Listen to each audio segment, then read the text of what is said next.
அல்ஹம்துலில்லாஹ் அல்ஹம்துலில்லாஹ் ரப்பில் ஆலமீன் ஸலாத்து வஸ்ஸலாமு அலா ரசூலிஹி அஷ்ரஃபில் அன்பியாஇ வல் முர்ஸலீன் வ ஹாத்தமுன் நபிய்யீன் முஹம்மதுர் ரசூலுல்லாஹி ஸல்லல்லாஹு அலைஹி வஸல்லம். எல்லா புகழும் புகழ்ச்சியும் ஏக இறைவனாகிய அல்லாஹ் ஒருவனுக்கு உரித்தாகட்டுமாக.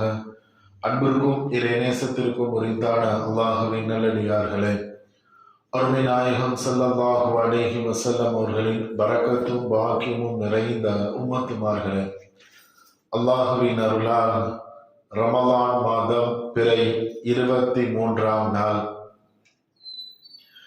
ஒற்றைப்படை இரவில் தராவீஹ் தொழுதுவிட்டு நாம் எல்லாம் அமர்ந்திருக்கின்றோம். ஸல்லல்லாஹு அலைஹி வஸல்லம் அவர்கள் சொல்வது போன்று ரமலான் மாதத்தின் கடைசி 10 நாட்களில் ஒற்றைப்படை இரவில் நீங்கள் லைலத்துல் கத்ருடைய இரவை தேடிக் கொள்ளுங்கள். அது 1000 மாதத்தை விட ஒரு சிறந்த ஒரு இரவு. இந்த நாளில் செய்யப்படும் ஒரு அமல், ஒரு நன்மை அல்லாஹ்விடத்தில் அங்கீகரிக்கப்படுமையானால் நம் வாழ்வில் 1000 மாதங்கள், கிட்டத்தட்ட 83 வருடங்களை கடந்த ஒரு நன்மையை இலகுவாக பெற்றுக்கொள்கின்ற ஒரு அருமையான நாள் தான் லைலத்துல் கத்ருடைய இரவு. குறிப்பாக இன்றைய நாள் ஒற்றைப்படை இரவாக இருப்பதினால் இயன்ற அளவு திக்ர்களிலேயும் திலாவத்துகளிலேயும் நஃபிலான வணக்கங்களிலேயும் ஈடுபடுவோம். வல்ல நாயன் லைலத்துல் கத்ருடைய இரவை அடைந்த நன்மக்கள் கூட்டத்தில் வல்ல அல்லாஹ் நம் அனைவரையும் சேர்த்தருள் புரிவானாக. அன்புக்குரித்தான அல்லாஹ்வின் நல்லடியார்களே, இன்று ஓதப்பட்ட அல் குர்ஆனினுடைய வசனங்கள் நாம் பல்வேறு விதமாக ஓத வேண்டும் ஆசைப்படுகின்ற, பல முறை கேட்ட சூரத்துல் ரஹ்மான், சூரத்துல் வாக்கியா, சூரத்துல் ஃபத்ஹ், ஹுஜராத், இது போன்ற வசனங்கள் எல்லாம் நிறைய சூறாக்கள் ஓதப்பட்டது. இருந்தபோதும் படிப்பனைக்காக சூரத்துல் ஹுஜராத் என்று சொல்லப்படுகின்ற அறைகள், இந்த சூறாவை நாம தொடர்ந்து பார்த்தாலே கிட்டத்தட்ட ஒரு 2-3 பக்கங்கள் தான். ஆனால் பல்வேறு விதமான செய்திகளையும் சமூக ஒழுக்கங்களையும் அல்லாஹ் இங்கு குறிப்பிடுகின்றான். தனி மனித ஒழுக்க வாழ்வியல் என்பது வேறு, சமூகத்துல நாம நடந்து கொள்கின்ற ஒழுக்க பண்பாடுகள் என்பது வேறு.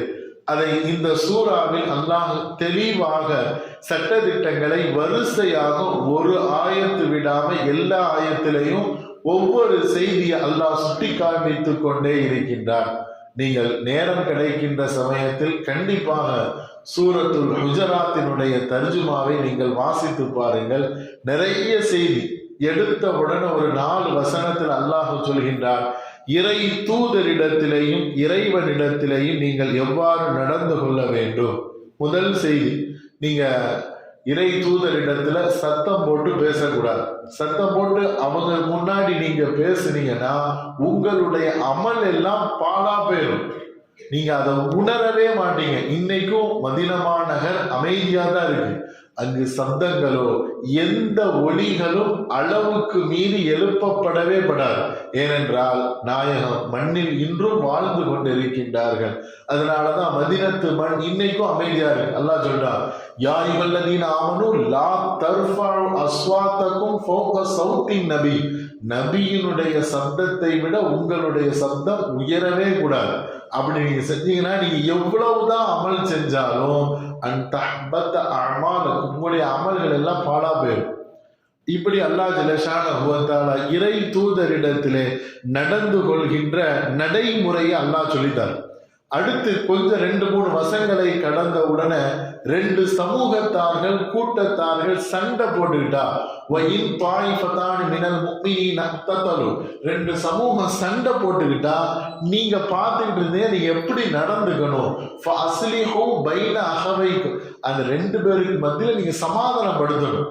நன்மையை எடுத்து சொல்லி நீதமாக அவர்களுக்கு மத்தியிலே நீங்கள் சமூக ஒற்றுமையை பேணுவது, அந்த ஆற்றலும் சக்தியையும் அல்லாஹ் உங்களுக்கு கொடுத்திருந்தானா அதை செய்வது உங்களின் மீது கடமை. அந்த வசனத்தை அல்லாஹ் சுட்டி காட்டுகின்றார். அதை முடிக்கும் போது சொல்லுவான், இன்னமல் முஃமினூன இஹ்வத்துன், ஏன்னா நீங்க எல்லாரும் சகோதரர்கள். ஒரு சகோதரனுக்கு கஷ்டம் ஏற்படும் பொழுது நீங்கள் அவருக்கு ஒத்துழைப்பு கொடுக்க வேண்டும். சமூகம் என்பது ஒரு குடும்பத்தின் கூட்டு வாழ்க்கைக்கு சமம் என்று அல்லாஹ் ஜல்லஷானஹு வ தஆலா சுட்டி காட்டுவான். அதே போன்று அடுத்த வசனத்தை அல்லாஹ் சொல்லும் பொழுது, மற்ற மக்களை நீங்கள கேலி செய்யக்கூடாது, அவங்கள தாழ்வா பார்க்க கூட கூடாது, தாழ்வாக நீங்கள் எண்ணக்கூடாது, புனை பெயர்களோ பட்ட பெயர்களோ பற்றி நீங்க கூப்பிடக்கூடாது, அவருடைய விஷயத்திலே புறம் பேசக்கூடாது, குறைகளை நீங்கள் வெளியே சொல்லக்கூடாது.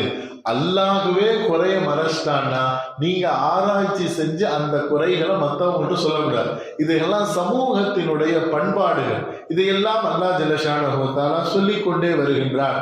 அடுத்த வசனத்தில் ஒரு வசனத்தில் அல்லாஹ் சுட்டி காட்டுகின்றார், இன்றளவிலேயும் உலகளாவிய அளவிலே இருக்கக்கூடிய ஒரு பிரச்சனைக்கு தீர்வு சொன்ன ஒரே மார்க்கம் இஸ்லாம் தான். இங்கு மொழியோ இனமோ நிறமோ பாகுபாடே கிடையாது. நீங்க அனைவரும் மின் தக்கரியும் உன்சா, ஒரு ஆண் ஒரு பெண்ல இருந்தா நீங்க படைச்சிருக்கீங்க. உங்களுடைய நிற மாற்றங்கள் என்பது உங்களை கோத்திரங்களாக அல்லாஹ் மாத்தி மாத்தி படைச்சிருந்தலாம்.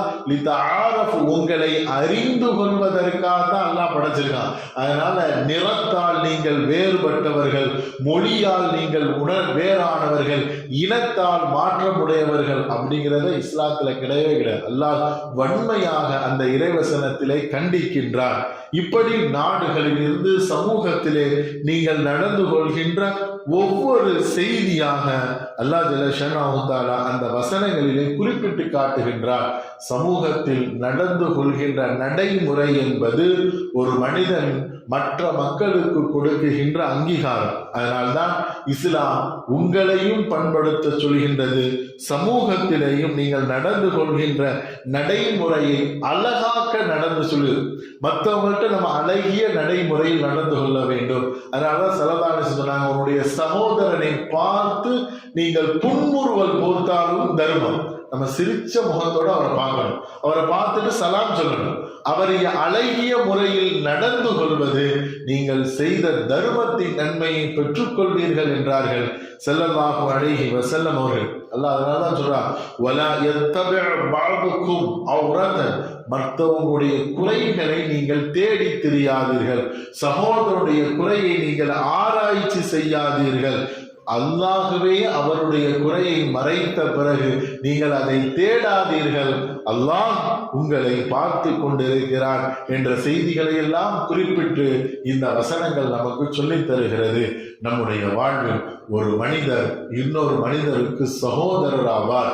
ஒரு ஜசத் எப்படி அடிபட்டால், அதற்கு கண்களில் அடிபட்டால் ஒவ்வொன்றும் ஒவ்வொரு உறுப்பும் துணை நிற்கின்றதோ, அதே போன்று நம்முடைய சகோதரருக்கு ஒன்றென்றால் நாம் துடிப்பதும் அவர்களுக்கு நம்மளால் இயன்ற அளவு உதவிகள் செய்வதும் நம் மீது கடமை.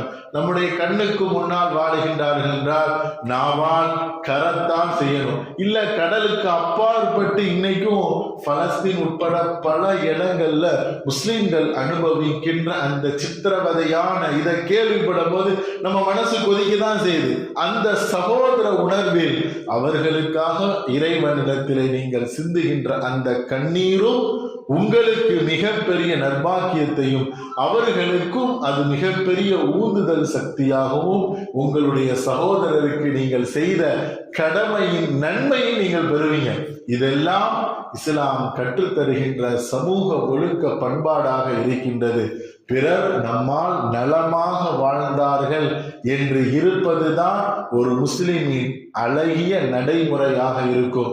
நம்மால் இயன்ற அளவு பிறருக்கு நாவால், கையால், எண்ணங்களால், சிந்தனைகளால், துவாவால் உதவியை மட்டும் நாம் செய்வோம். நிச்சயமாக அல்லாஹ்விடத்திலே ஒரு தனி பெரும் கண்ணியத்தையும் உயர்வையும் நாம் பெறுவோம் என்பதிலே எந்த சந்தேகமில்லை.